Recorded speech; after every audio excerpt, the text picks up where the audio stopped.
We look a little bit different today because I'm talking with my husband, Lucas, downstairs. Hi. How's it going?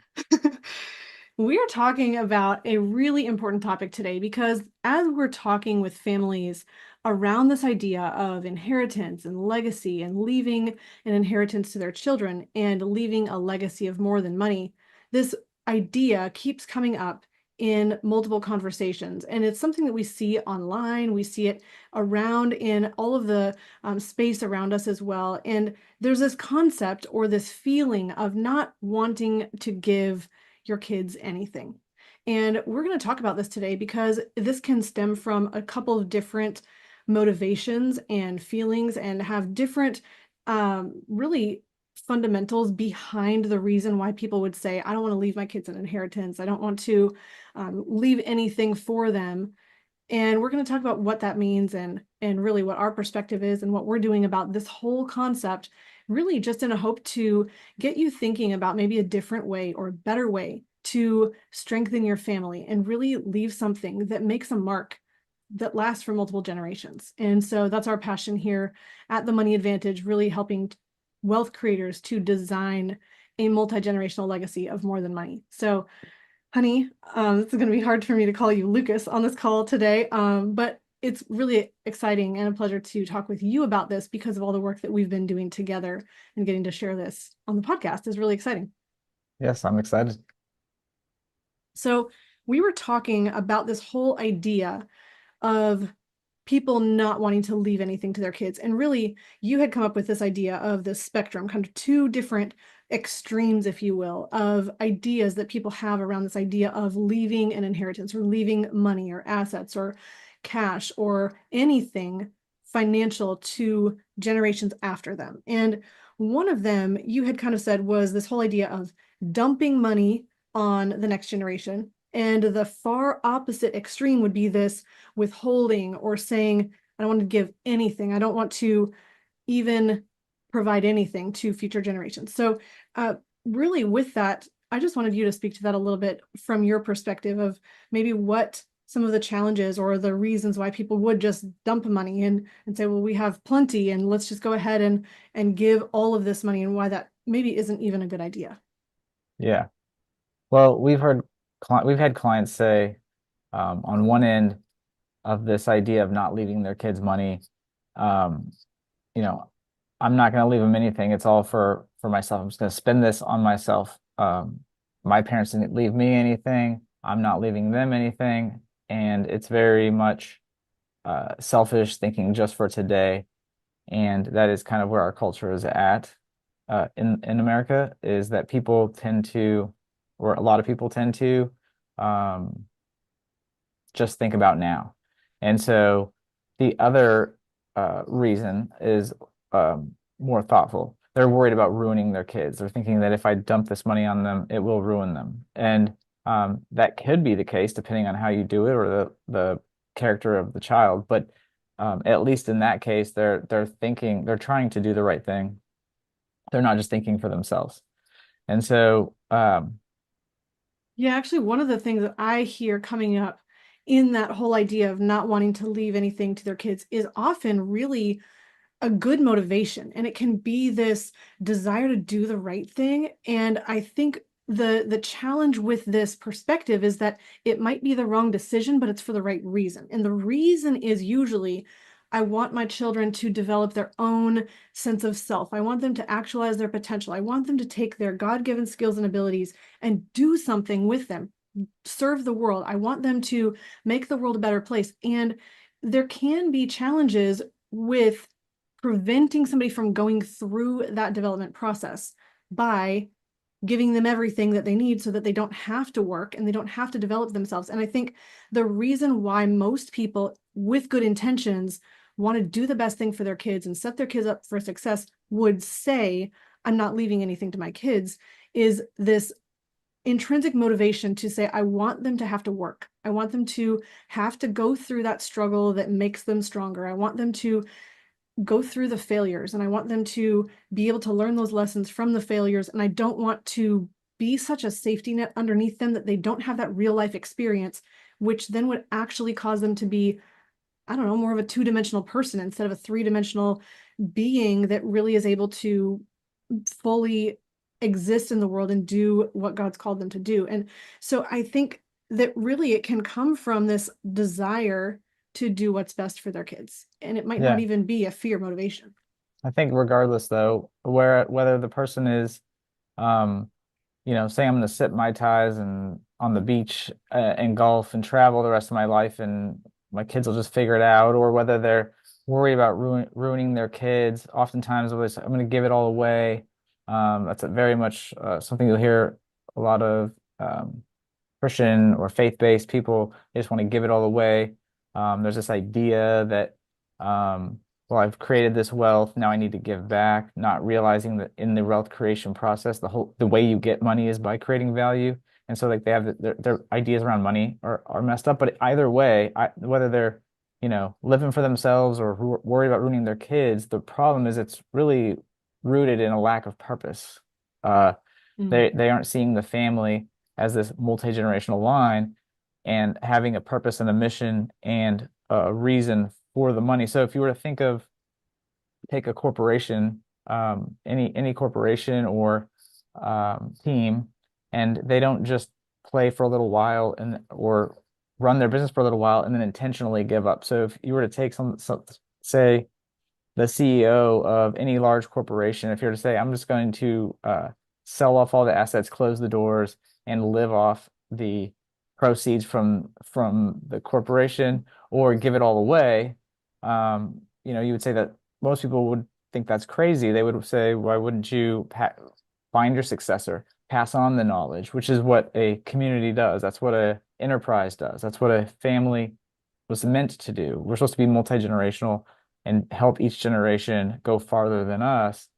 And so it all goes back to, in Genesis when God gave the mission to the family to be fruitful, multiply, subdue, rule. And the problem is that those words, be fruitful, multiply, sound like synonyms in English, but one of those words actually means to intentionally raise your children, to Mm. uh, teach them and train them. And so the problem is if you're not doing that, you're not creating the people, then yeah, the money's going to ruin them. But we should be thinking long term and like a corporation and passing on the wisdom and the knowledge and finding and preparing our successors to continue the stewardship of the resources. So if I should, I shouldn't go live on the beach and be a bum because I'd be not stewarding the resources well in my life, but I should also be preparing the next generation to take over the stewardship. So I'm really glad you brought up that idea of continuity and an enterprise because I think one of the things that we see in the whole idea of not wanting to ruin kids is that people have experienced situations or they've read about on the news or they have read family stories or they've heard of it from their own personal experience or they might have experienced it themselves where there was an inheritance, there was somebody wealthy in the family or some wealthy person passed away and now there is discord and jealousy and fighting and somebody wants this asset and feels like they're being gypped somehow or getting the short end of the stick or they weren't as favored by grandpa or dad or there can just be all of these challenges that go with the distribution of assets, which is why I think a lot of people say, well, I want to go in the opposite direction. I don't want those kinds of family feuding and the strife and I don't want to have negative conversations and argument with my siblings about how this money passes down. I want to be able to be at peace and have good relationships. So they might have seen that. They might have also seen where somebody receives an inheritance and then we're all familiar with that trust fund baby term that is really negative and nobody wants that. Nobody wants to create that because it's this entitled, arrogant, flashy person who's living high on the hog. They're buying all the fancy cars and they're not really caring about other people and they're just really, really living for the glam and the glitz of life. And all of that is what really I think is motivating people to say, let's not leave money or an inheritance to our kids. But what's really important, you had said this a minute ago, that it's not the money that causes the problems. The challenge is money brings up all of this emotion, right? There's all this positive emotion, this negative emotion. We attach it to our identity, our sense of self-worth, our sense of, did we do enough in life? Do other people like me? Will they like me? Do I have enough money to present an image to other people to have the stuff so that they'll like me? I mean, there's just so much that goes around this whole idea of money and how it makes us feel. And because of all of that, we think of money either usually as bad. Unfortunately, in our culture, there's just this really negative connotation around being wealthy, creating wealth, having abundance. And even if you say the word rich or wealthy, sometimes people just kind of get a little cringy about that because it's just kind of negative. And what happens is people think of money as being the cause of this negativity. When the truth is, and this is something we talk about all the time, money is amoral, meaning it's not good or bad. It's absolutely neutral. And simply, it just magnifies what already is inside. It's a magnifier of your soul. It amplifies the character that's already inside, which then brings us back to, okay, so if money is not causing those problems at all, what does cause the problems and how can we fix those problems? And so that's really where we wanted to have this conversation today, to talk about what we're doing and what we're seeing to fix these concerns and really be able to pinpoint the root of the problem so that we can have, not just in our family, but help families all around the world to be able to pass on a multi-generational legacy that blesses future generations, that lifts them, that helps them to be able to start ahead, that gives your great great grandchildren an ability to look back along that lineage and say, my great grandparents were already thinking of me when they set up these things and when they were building, buying properties and when they were funding trusts and when they were thinking about wealth creation, they were thinking of me who didn't even exist yet. I mean, how powerful would that be? So Yes. So I think it's, you know, going from that to, or going from this idea that people get hung up on passing on wealth. So now I think to talk about how to pass on wealth, how do you teach stewardship, right? These are the questions to be asking, and how do you not ruin your children? And so the question is, how do we give our children and our grandchildren and our great grandchildren and our great great great great great grandchildren a leg up, but not handouts? How do we facilitate their flourishing without making the environment so they don't have to learn the values to create wealth? And so I wanted to take it briefly, and it'll seem like a detour, but I think it connects really well. One of our family values behind me, which you probably can't read it, the first one is freedom. But most people in America think of freedom, we think of it as just one word, and actually, if we go back to Hebrew, there's actually two words. There's a good form of freedom and a bad form of freedom. And so the way that most people in America think of freedom is like freedom, more specifically, freedom from obligations, and that's actually one of the Hebrew words for freedom. Um, in the Bible, it's mentioned as freedom from slavery, but in this context, it'd be more like freedom from any and all obligations would be almost akin to being there's you never commit to anything, or you're free to kind of just do whatever, and it doesn't matter the impact to other people.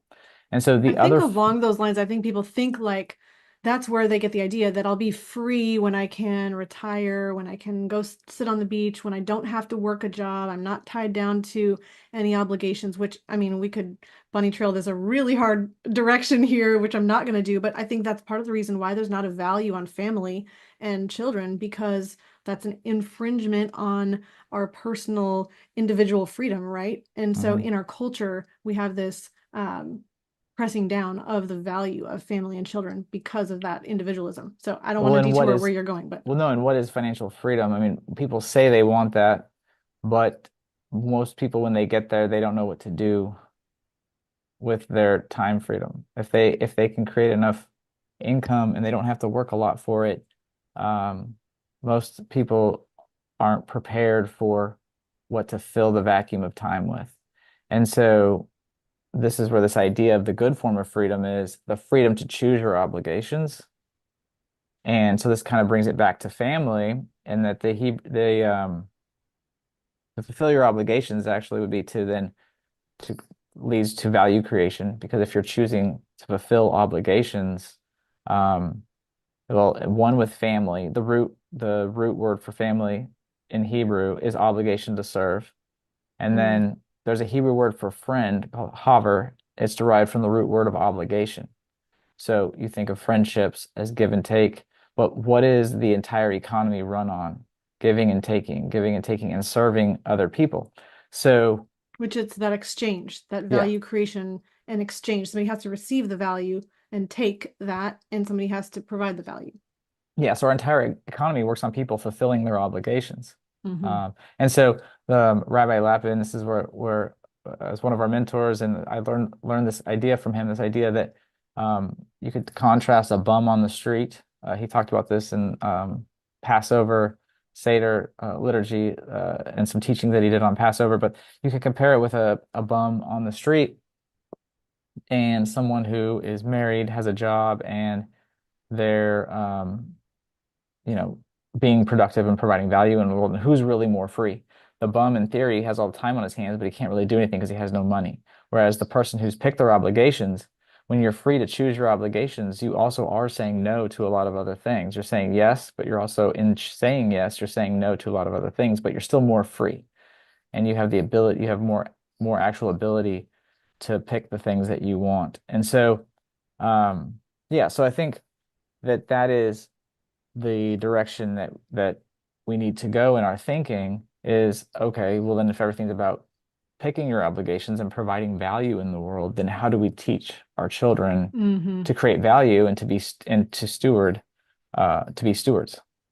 Because ultimately, I mean, you said and you shared that one of our values is freedom. We want our children to be able to live a life of freedom, which means that they've created that freedom because of fulfilling obligations. It doesn't just mean we want you to be free to have mom and dad pay for you and whatever you choose to do the rest of your life, or free to choose to do nothing and to not develop yourself. We want you to develop yourself so that you can have that freedom and you can give that freedom to others as well. And that only comes by choosing obligation, which I love that you share this with our family because our kids, even our 5-year-old Olivia, is being able to grab this concept and understand that we serve and contribute to our family. I was just asking the other day, what is the top value that they hear us talking about? And they said, or not generosity, gratitude.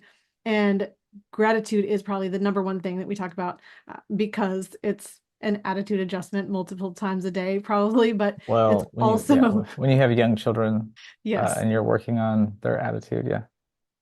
but contribution is something that we're becoming very familiar with and that's coming up around dinner table conversation on a regular basis. And that is really exciting to me because even our 5-year-old is starting to say, is this contribution to the family? Look, I contributed to the family. Oh, you contributed to the family. She's developing this vernacular to be able to understand the idea of contribution, which is the ability to serve and provide those obligations, which is the cause then of being able to have that freedom. And so I think really the main thing that we've really decided as we've done a lot of research to figure out what are successful families doing that have passed on a legacy that lasts, and how are they keeping money in the family, how are they having a family that wants to hang out together and wants to get together and is doing active work together, that each member is flourishing and thriving and the family is making advances on society. They're making a difference. They're fulfilling a mission. And really what we're seeing is that it's this equipping and training of stewardship and virtue and character development, because all of those things are what allow money to be added and improve what already exists. So if you have a child who is not trained, not prepared for anything, they're spoiled, they're selfish, they're whiny, they're lazy, they're always trying to get by with as little as possible, and they're not taking responsibility. Will you throw money on that? What are they going to do? They're going to, I mean, that's not going to be a recipe for success and for contribution. It's not going to create freedom in their life. But if you have a child that is trained and they understand the value of fulfilling obligations, and now you put money on top of that, it's going to allow them to do more good and to go further and faster. And so, really, the number one thing that we're doing about this whole idea of giving our children anything or leaving an inheritance or leaving a legacy, the number one thing that we're doing is we're focusing on the training and the development of character and stewardship, because all of that is going to allow them to do the most good. And before we talk about that a lot further, I want to mention this idea of giving, this word of I'm not giving anything. Well, sometimes there can be just a challenge around that word. If you're giving something, usually that's a one-way transaction. It's this I provided to you, end of story. And if it's a one-way transaction, it's also very, it can feel really cold or almost just mechanical. It might not have a lot of feeling. It might not have a lot of emotion. It might not have a lot of power in that gift. It might just be something that is a transfer. And the idea of giving in that way, if you just say, well, here's a business that I've spent my life building and I've put all this sweat equity into, and I've spent hundreds of thousands of dollars building this business, I'm just going to give it to you. And here I've done all this work. I don't know if you're ready for it or developed. I'm just going to hand it over. There you go. I mean, that wouldn't be setting them up for success. So the idea of giving, I think sometimes can create this feeling of lack of accountability, this wondering if they're prepared to receive a gift, um, and having a one-way transfer that can then end up being depleted. And the other challenges along with that, if the character is not developed in the person receiving the gift, if they're just going to spend it, they're going to consume it, it's going to be gone, and it's not going to do any good for the family or for future generations or for their children. And so it really is, when we're talking about character development and stewardship, it's fulfilling obligations, but it's also figuring out how to be a contributor. And then it really also is figuring out how to be a good steward of those resources so that you can create what you have and what you receive and turn that into something more. And that requires preparing the person who's going to receive that inheritance.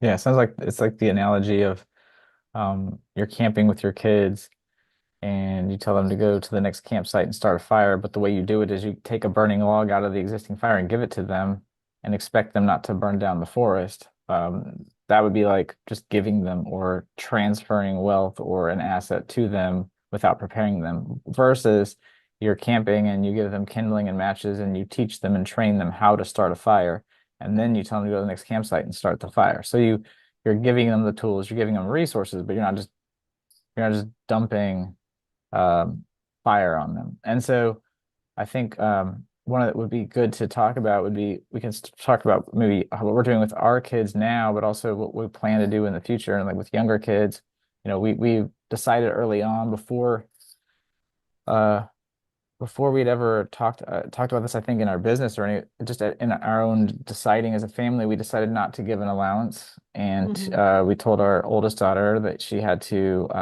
create value to earn money, and so we helped her start a business. And you it was I think you kind of spearheaded that with her. You want to talk about that? Yeah, we went through a little 5-day program that helped her to think about how she could provide value with something that she was interested in and something that people would want. So the challenge with the idea of starting a business can be, oh, I really want to sell pony bead bracelets. Well, if nobody really wants to receive that, you're not going to be very successful. So we wanted to help her understand that she needed to use her gifts, but also provide something that people wanted and that was profitable. So we ended up, Oh, she said, actually, hold on before you. So during COVID, this is a funny story. oh, So she had this idea that she wanted to, because toilet paper was in shortage, so she wanted to go door to door selling rolls of toilet paper. So you took her to a bunch of stores, you found some, and I spent 2 or 3 days, hours and hours at a time, going through our entire neighborhood. A lot of people, they were either scared to open their door or basically everybody said no. Um, and I asked her at one point on the second day, I was like, "Do you want to keep going?" And she's like, "Yeah, I like meeting people." So she just kept going. And eventually, on the last day, at the very last house we stopped at, this lady, I don't think she didn't really want the toilet paper, but she gave her some money. And our daughter got the idea that, well, if you just keep going, eventually you'll get a yes. mm-hmm, So anyways, it was just a funny story. It didn't really pan out, but she realized that, well, I wasn't selling something that people really valued, but mm-hmm. and she was resilient, which was awesome. So we ended up designing, she said she wanted to make cookies. We figured out, well, how could we do something that was recurring, not just a one-time thing, and how could we make it sustainable? So we came up with a cookie club that she could sell in the neighborhood and have people come pick up their or drop off the cookies at their house. Cookie So dough, right? cookie dough, yeah. So she wanted them to have the fresh baked cookie smell in their house. She had a whole pitch around this, and it worked really well. And she's still now on year 4 of this cookie club business that she started. And so that whole idea was saying, you need to be able to provide some value and we'll help you get started. She'd done a lemonade stand as well. She's done a couple other things before she landed on the cookie club. And so we're always talking about new business ideas. How could we launch a new line of cookie dough flavor? What other products? Could it be a shampoo line? There's so many ideas going around our house all the time, but we love the entrepreneurial conversation because she's thinking about value creation. She's thinking about not just what do I love, but what could I sell? What could I promote to other people? And ultimately, this whole idea was something that we just were like, you need to be able to provide value. Dollars follow value. If you can find a way to provide value to more people and provide more value to them, you're going to be more profitable. And so that's been a really powerful lesson that's been tangible for her. And something else I want to add to that is that you might not have kids who are ready to start a business, but you can start teaching them the responsibility of chores.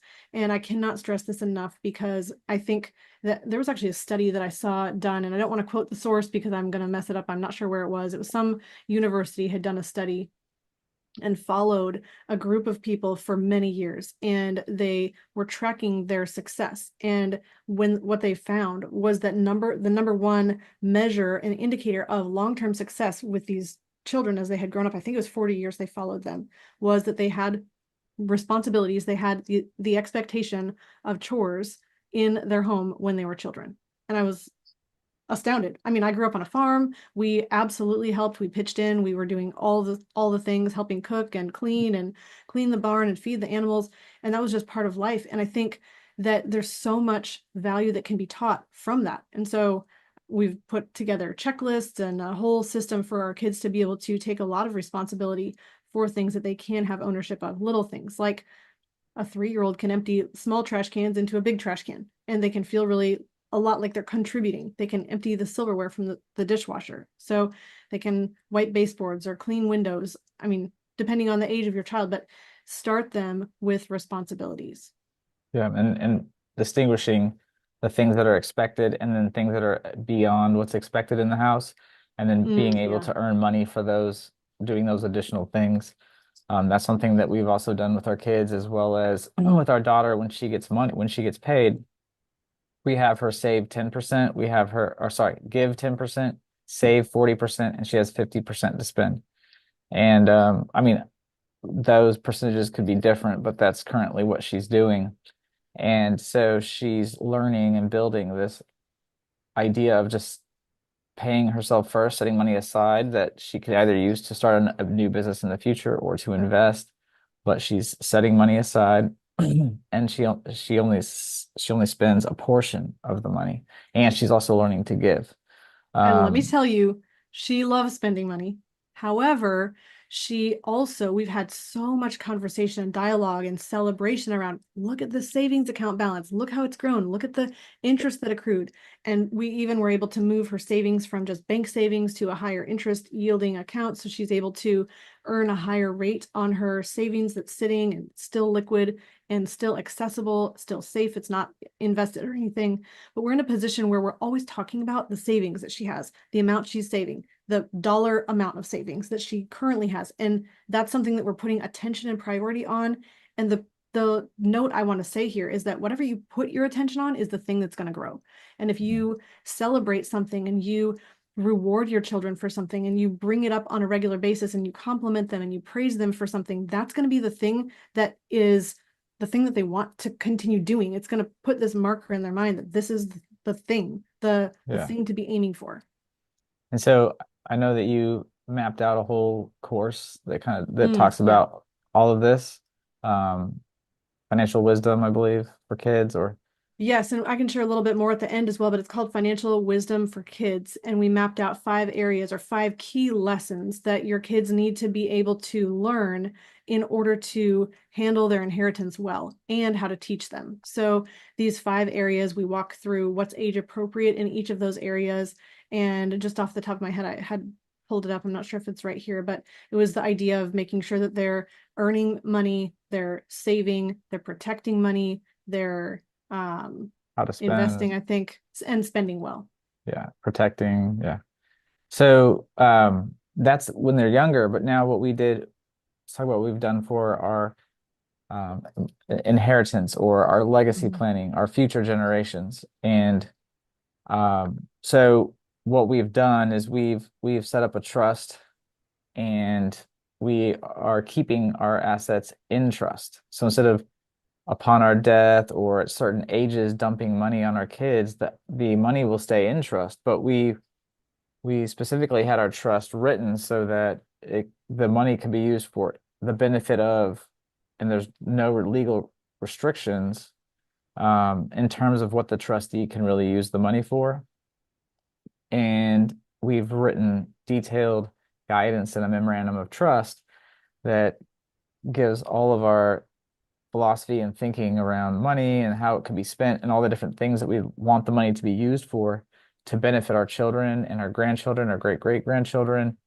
And so just some of the ideas around that are things like helping them get into a home or having a home, um, paying for college or starting a business. Obviously, there's a lot of accountability and some requirements built in there to make sure that they're not just like, perpetually living in college for the rest of their life, but that it's for a purpose and it's something that will help them, you know, if it makes sense. And many of the reasons that we've put in there for giving money, we ask that the money be paid back or a portion of it be paid back. And if they don't, then, hey, you're not getting more money. And the reason for that is we want this to be perpetual. We've also set up a family bank and we're Mm-hmm. using whole life insurance as our family bank. And that also has a perpetual nature to it because ultimately the death benefit will pay out and that will be multiples of what we've paid in, which will then fund more premium on the next generation of family members. And each generation, that wealth will just get larger and larger, the amount of money that pool of capital that the family can use. But it also, we have the trustee has the ability to say, you know what, this isn't money doesn't have to be paid back. Maybe it's used for something like a medical emergency or something of that nature. Um, Paying for the family to get together every year and have family meetings and keeping the family together.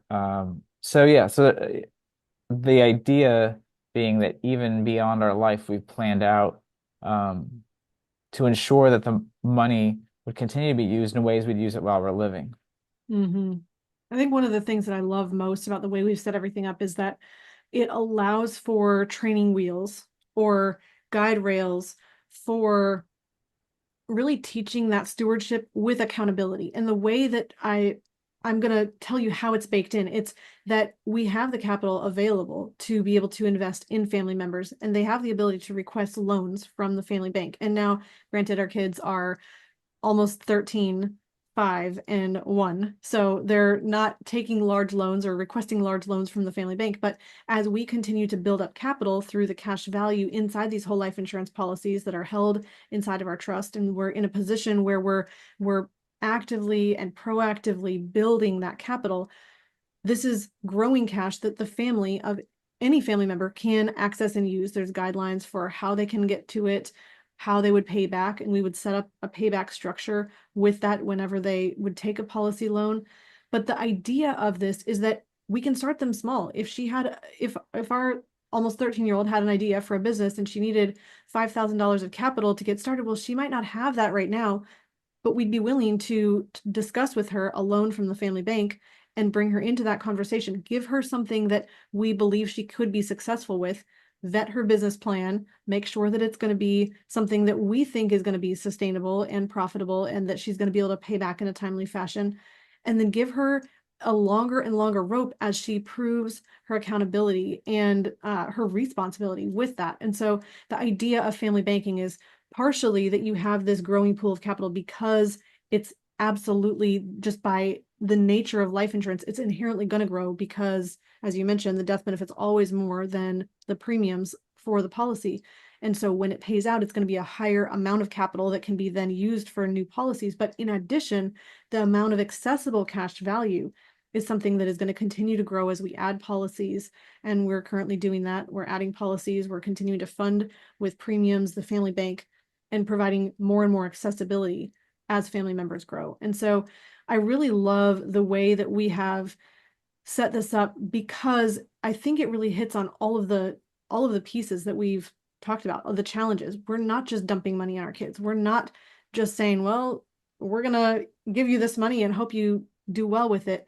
We're preparing them to be able to receive a family inheritance and um, a heritage, an inheritance, a family legacy, and be able to own that and be able to pass that on to their children because they're part of creating that wealth. They're not just a recipient of something that mom and dad are doing. And I think that's really the difference. It's something that we're building together as a family. But in addition to that, we're thinking about how can we pass wealth through generations, not just get it to a person. Yeah, and one of the things we do is we include our children in our conversations. So when we're meeting with an attorney or different advisors, will have them in the conversations. Or sometimes I'll sit down, I'll take our older daughter, and I'll show her, hey, here's how much we spend every month. Here's where all our money's going.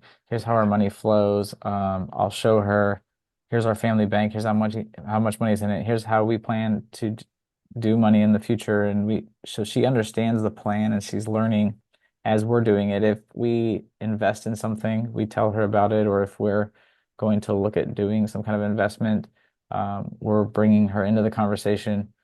So as much as we can, we include our children in what we're doing, and so they're getting familiarized. And as they get older, they can start to participate in what we're doing actively, and we can even around the dinner table have conversations about, hey, we have this extra money, or we want to spend some money. Would you rather do this, or would you rather do this? And they can start to participate in that. So there's a lot of ways you can include your children, and that we've been doing as our kids get older or at different ages in different ways, and different stages of development. We include our children in what we're doing, and I think it is um, that is how you have to start. You have to start young because if your child is 50, 40, 50, and then, mom and dad die, and then all of a sudden they find out, my parents had these things and they got to try to sort through it. There's no communication. They don't know the purpose of it. It can actually be devastating, even if the kids are competent and they're already productive members of society.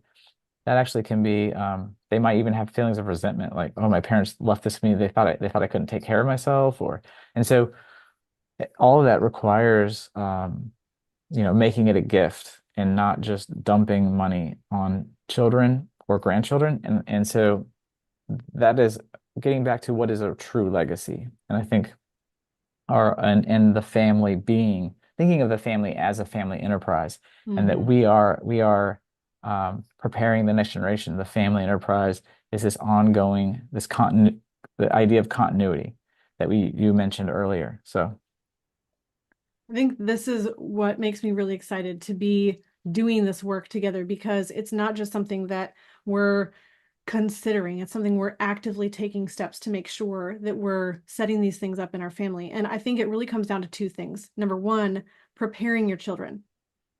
That means training. That means discipleship. That means mentorship. That means responsibility. That means a lot of conversations. So preparation is one. The second thing that you absolutely have to have is good communication. And as much as you think you have good communication, I think there's always room. That's the number one thing that I feel that everyone has room for improvement. I feel like we're always saying, how can we improve the way that we communicate? How can we make the message more clear? And with that communication, if you're just telling your children with your verbal words, that's not necessarily as valuable as having something written down so that you can make sure that you have communicated and conveyed to your children, your grandchildren, trustees, beneficiaries for multiple generations what your intent was. And so that's a key piece of making sure that you can have a legacy that lasts. So I'll leave that there. I do want to make sure that before we leave today, we give you an opportunity to get this. Financial Wisdom for Kids is the title of this course, and that is those 5 key lessons that you need to teach your kids about how to receive their inheritance and how to teach them. It's hands-on and practical and tactical. It's not just philosophical, it's tactical things that you can actually do with your kids as well. So we're really excited about that. And you can get that on its own. We're going to have a link for that, but I want to let you know you can get a discount on that course when you go ahead and get our book. And the book is 7 Generations Legacy, Designing a Multi-Generational Legacy of More Than Money. And you can go to 7generationslegacy.com and you can buy the book. It comes for is it $4.99 or $5.99? I can't. 4.99, yeah. There we go. The technical person has to answer. I'm not sure. So $4.99. It comes with the audiobook. You get a digital book. There's a bunch of bonuses and tools and resources to help you get as much out of this book as possible. And really, our goal is to get this in your hands so that you can start building your family legacy and start making a difference for generations to come. Yeah. And when you buy the book, you can get the financial literacy or financial wisdom lessons for your children at more than half off what we normally sell it for. So, you buy the book for $4.99, you can get that course for a fraction of what you'd pay if you were to just buy the course. Also, in your book, you define legacy as the character, values, and financial means to live life on your terms, passed down from one generation to the next. And then obviously perpetual legacy would be when you keep doing that and the financial resources grow with each generation as well as the impact in the world is growing with each generation. And so the book details everything we talked about in this podcast much more in depth. And so if you want to learn more about that, definitely check out the book.